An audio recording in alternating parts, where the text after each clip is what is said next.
Et au vu de l'urgence de la situation, nous n'avons pas le choix.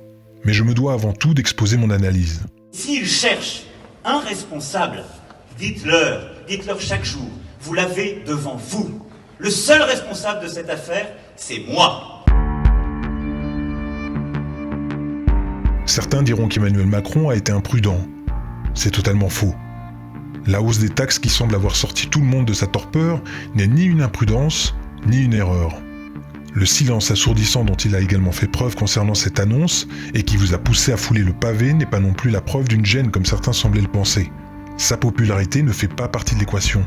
Il n'est pas là pour être apprécié, mais pour remplir sa mission. C'est comme ça que je le vis. La conviction qu'il existe une transcendance, oui. Quelque chose qui dépasse,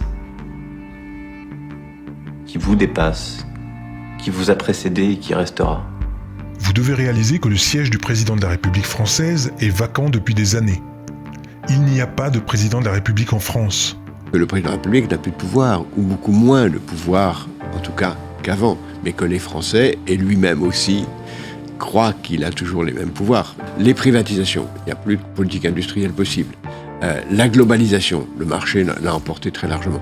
Et donc il y a un très grand nombre de choses qu'on croyait à la portée de l'État qui ne le sont plus. La seule personne qui tient la barre aujourd'hui est un banquier dont le commanditaire se trouve être la famille Rothschild, qui a un plan, et un seul. Amener notre navire, qu'est la France, et nous avec, à s'échouer sur les terres d'un nouveau continent se nommant le Nouvel Ordre Mondial. C'est la même règle pour tous les pays. Et cela doit passer par la destruction des nations, de leur politique, de leur culture, ainsi que par le vol de toutes leurs richesses, et c'est bien ce qu'il se passe depuis des années, mais force est de constater que leur plan s'est accéléré depuis qu'Emmanuel Macron a été élu. Non pas par le peuple, mais par les puissants. Il a tout le monde. Mais donc ça veut dire qu'il est habile ou qu'il est fabriqué? Non, il est fabriqué. Bien sûr qu'il est fabriqué. Benoît Hamon avait été choisi pour perdre.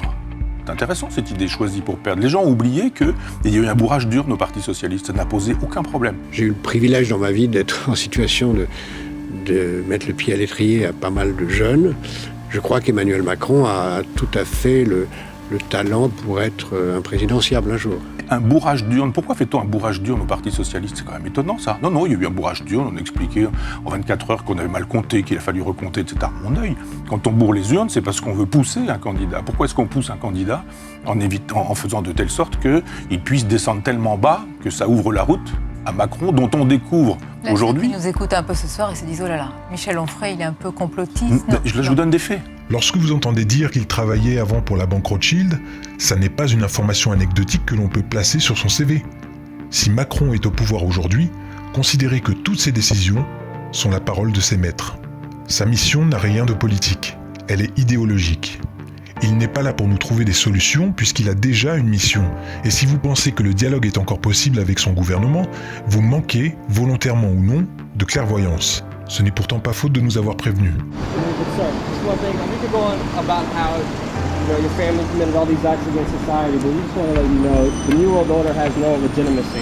And that we as a people are not afraid, and we are waking up to the robber barons and the big banksters who are looting this economy with the Federal Reserve.